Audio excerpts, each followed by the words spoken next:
Muy buenas noches, queridos hermanos. Bienvenidos a nuestro devocional diario. Bienvenidos a nuestro tiempo con Dios. El tema de hoy es Cumple tu ministerio. Y el tema está en 2 Timoteo capítulo 4 versículos 1 al 5. La palabra de Dios dice así: Te encarezco delante de Dios y del Señor Jesucristo, que juzgará a los vivos y a los muertos en su manifestación y en su reino. Que predique la palabra, que instes a tiempo y fuera de tiempo. Redarguye, reprende, exhorta con toda paciencia y doctrina. Porque vendrá tiempo cuando no sufrirán la sana doctrina, sino que tendrán comezón de oír, se amontonarán maestros conforme a sus propias concupiscencias y apartarán de la verdad del oído y se volverán a las fábulas. Pero tú, sé sobrio en todo, soporta las aflicciones, haz obra de evangelista y cumple tu ministerio. Cuando nosotros aceptamos al Señor Jesucristo, empieza un proceso, para muchos largo, para otros corto. Corto depende de nuestra comunión y de nuestra pasión por las cosas de Dios. A algunos les tomará más tiempo, a otros menos tiempo, y otros nunca empiezan un ministerio. Pero así es la vida cristiana. Somos un grupo de personas heterogéneas, unos más adelantados, otros más atrasados, otros estancados, pero así son las iglesias, así son los ministerios, y así es la vida cristiana, como en todo, como en todos los aspectos de la vida. Pero el Señor aquí nos está llamando a nosotros como cristianos a no estancarnos, a no quedarnos atrasados. Aquí el apóstol Pablo eh, escribió a Timoteo ya prácticamente en sus últimos días. Y te encarezco delante de Dios. Este encarezco que habla aquí el apóstol Pablo se refiere, es una orden, es imperativo. Te ordeno delante de Dios y de Jesucristo, que ha de juzgar a los vivos y a los muertos. Ponga su nombre en lugar de Timoteo y, y tome eso como si Dios le está hablando a usted hoy.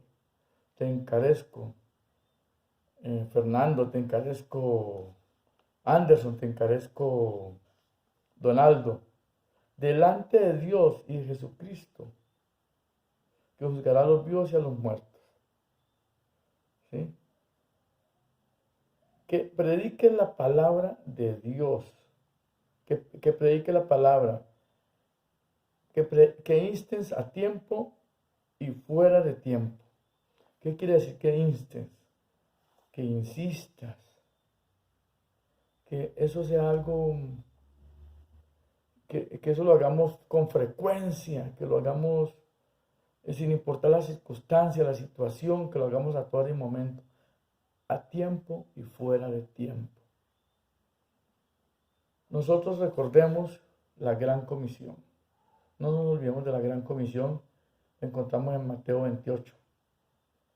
En Mateo 28, el Señor Jesucristo nos encomendó la gran comisión. Id por todo el mundo y predicar el evangelio. También fue imperativo, fue una orden. Id es imperativo, es algo que debemos de hacer como cristianos, como hijos de Dios. Porque si yo no lo hago, si tú no lo haces siendo hijo de Dios, estás siendo egoísta. Estamos siendo egoístas. Porque hay personas que necesitan conocer este camino, porque hay personas que necesitan venir a Dios, porque hay personas que están necesitando un cambio de vida, un cambio de forma de vivir.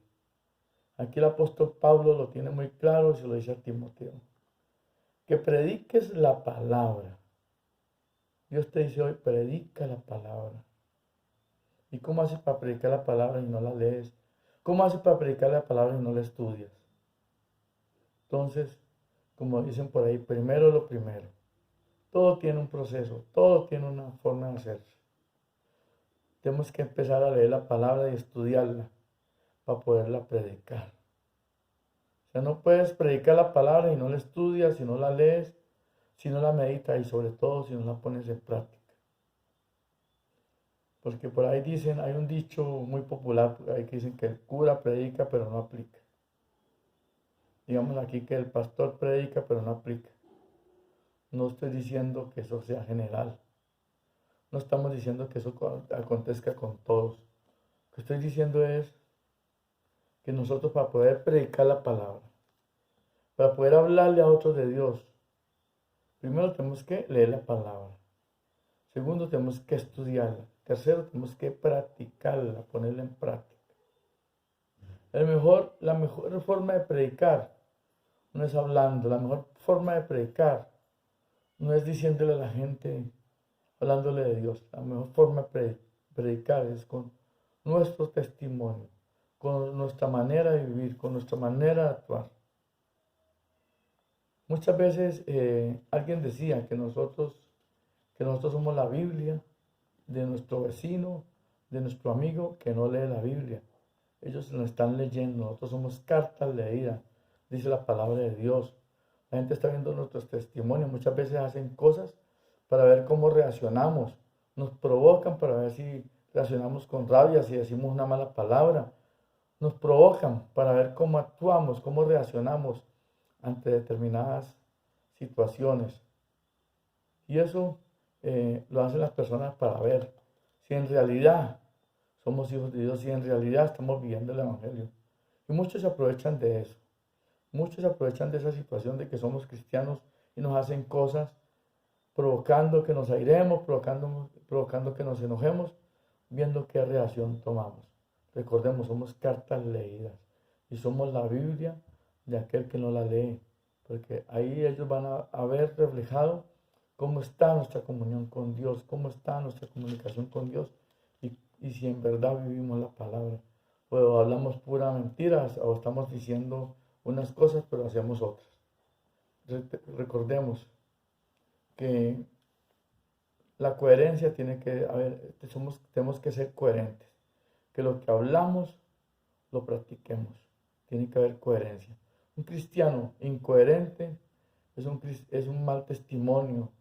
Es una persona que no está predicando el Evangelio como debe ser. Tenemos que ser muy coherentes con nuestros hechos, que nuestras palabras y nuestros hechos hagan juego, sea un conjunto. Porque si nuestras palabras dicen una cosa, nuestros hechos dicen otra cosa, estamos mal, no estamos siendo coherentes y no estamos haciendo la obra evangelista. Entonces aquí el apóstol Pablo le ordena, dice, te encarezco, le dice a Timoteo, delante de Dios y de Jesucristo, que hagas juzgar a los hombres, que predique la palabra, que instes a tiempo y fuera de tiempo. Instar es tratar de convencer, rearguir, dice, rearguye, reprende, exhorta con toda paciencia, oye, con toda paciencia. No es de enojarnos, si alguien no entiende, si alguien nos aterca, no es de pelear, no es de enfrascarse en una contienda. Muchas veces hay gente que nos habla del Evangelio, pero por contienda. Es allí donde tenemos que evidenciar que no hablamos nosotros, que es el Espíritu Santo. Tenemos que evidenciar la presencia del Espíritu Santo.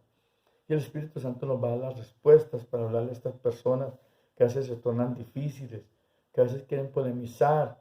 Recordemos que la palabra de Dios no es para polemizar. Recordemos que también dice la palabra de Dios que nadie siembre sobre fundamento humano, sobre fundamento ajeno. A veces hay personas que están están fundamentadas en determinadas doctrinas. Una cosa es nosotros tener argumentos con la palabra de Dios, hablarle a la gente la palabra de Dios, y otra cosa es ir a caer en errores doctrinales y en polémicas que de nada convienen. Que muchas veces la gente busca esas cosas para hacer shows, hacer espectáculos. Y no estamos para eso, estamos para predicar la palabra de Dios, para hacerlo con amor, con paciencia. Recordemos que tenemos que manifestar el amor. Recordemos que nosotros somos conocidos por amarnos los unos a los otros. que el Señor Jesús lo dijo. En esto conocerán que sois mis discípulos, en que os améis unos a otros como yo os he amado. Entonces hay que exhortar con toda la paciencia. Hay que redarguir con toda la paciencia. Hay que corregir con toda la paciencia. Tenemos que estar sobrios. Pedirle al Señor, pedir que el Señor nos dé sabiduría y que el Espíritu Santo sea el que tome el control de nuestros labios, porque Él nos da las palabras propias para decirle en el momento oportuno. En el versículo 3 dice, porque vendrán tiempos cuando no sufrirán la sana doctrina. Recordemos que la sana doctrina es muy importante, enseñar lo que dice realmente la palabra de Dios.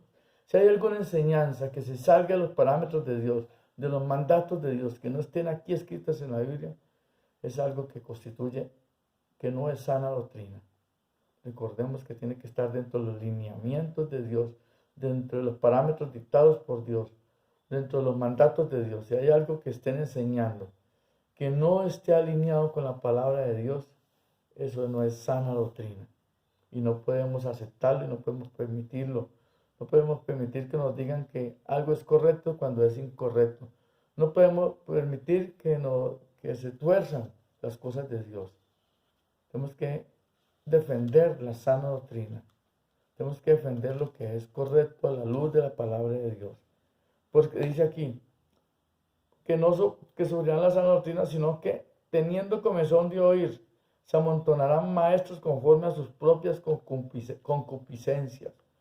Se amontonarán maestros conforme a sus propios deseos, conforme a sus propios intereses, conforme a sus propios, queriendo que se cumplan lo que ellos quieren, mas no enseñan la palabra de Dios como deben de enseñarla. Dice, conforme a sus propias concupiscencias, apartarán de la verdad del oído y se volverán a las fábulas. Ustedes saben que es fábulas, algo inventado, ¿sí? Es algo fantasioso, es algo que no tiene un cimiento verdadero, algo que no está fundado sobre algo sólido. Recordemos que nosotros estamos fundados sobre la roca que es Cristo. Cristo es el ancla de nuestra fe, es la roca donde podemos pararnos firmemente. Recordemos que tenemos que tener nuestra fe puesta en Jesús. La palabra de Dios dice, puesto los ojos en Jesús, el autor y consumador de la fe. No podemos estar cimentados en pensamientos de hombres, ni en doctrinas de hombres, ni en filosofías humanas. Nuestro fundamento es la palabra de Dios, nuestro fundamento es Jesucristo. Jesucristo dijo, yo soy el camino, la verdad y la vida, y nadie viene al Padre sino por mí. Y recordemos los fundamentos del Evangelio, que es el amor a Dios sobre todas las cosas y el amor al prójimo. Porque de tal manera amó Dios al mundo que ha dado su Hijo unigénito, para que todo el que en Él cree no se pierda, mas tenga vida eterna. Estas son las bases del Evangelio, el amor de Dios hacia nosotros y nuestro amor por el prójimo, que debemos de enseñarle lo correcto, lo justo, lo que Dios manda, de acuerdo a los mandatos, a lo establecido por Dios. Si hay algo que se sale de los parámetros de Dios, no lo podemos enseñar. Damos el versículo 4, el versículo 5. Pero tú sé sobrio. Sobriedad quiere decir correcto. Sobriedad quiere decir sin apartarse de la verdad ni a diestra ni a siniestra. Ser íntegros. Integridad, recordemos que es hacer lo correcto, aun cuando nadie nos ve. Dice, sé sobrio en todo, soporta las aflicciones. Recordemos que muchas veces es necesario soportar críticas, soportar aflicciones. Nos dicen hasta tontos, porque no hacemos cosas que una persona viendo la oportunidad lo haría. Porque tenemos que ser justos, tenemos que ser santos como Dios es santo. La palabra de Dios dice, sé santo porque yo soy santo. Tenemos que procurar la santidad en todo sentido, no vivir de las vivezas, de las apariencias. Hay que soportar las aflicciones, tenemos que soportar muchas veces las persecuciones. La gente nos va a atacar por decir la verdad, nos va a atacar por hacer lo correcto, nos va a atacar por no comportarnos como se comportaría el mundo. Pero recordemos que nosotros no somos del mundo. El mismo Señor Jesucristo en su petición al Padre que hizo por todos nosotros los creyentes, dijo: Padre, no te pido que los quites del mundo, sino que los apartes del mal, que los libres del mal, que los guardes del mal. Señor Jesucristo sabe que estamos en un mundo donde el pecado y la maldad abundan, pero pues estamos aquí y como parte, como habitantes de este mundo, Jesucristo llamó al Padre, le pidió al Padre que nos guardara del mal, que nos guardara del mal. Y nosotros tenemos que procurar guardar nuestro corazón del mal. Dice: soporta las aflicciones, haz obra evangelista y cumple tu ministerio. Hay que evangelizar, hay que hablar la palabra de Dios, como decía ya el apóstol Pablo al comienzo. Que instes a tiempo y fuera de tiempo, redarguye, exhorta. Ese es cumplir con nuestro ministerio, es algo que tenemos que hacerlo a diario. No podemos pasarnos un día sin hablar de Dios, así sea a una sola persona. Eso puede marcar la diferencia. Recordemos que cuando un alma se arrepiente, hay fiesta en el cielo. Hay fiesta en el cielo, queridos amigos, queridos hermanos, que escuchan esta palabra. Si tú eres cristiano, si eres seguidor de Jesucristo, haz obra evangelista día a día. Si tú aún no lo eres, te invito a venir a los pies de Jesucristo. Esta es la oportunidad. Te invito a que creas en Jesucristo, que lo aceptes en tu corazón. Y no te invito a vivir una religión, te invito a vivir una relación con Jesucristo, a que aprendas de Jesucristo, que te hagas discípulo de Jesucristo, que ames a Dios sobre todas las cosas y que ames al prójimo como a ti mismo. Dios te bendiga, que tengas una feliz noche.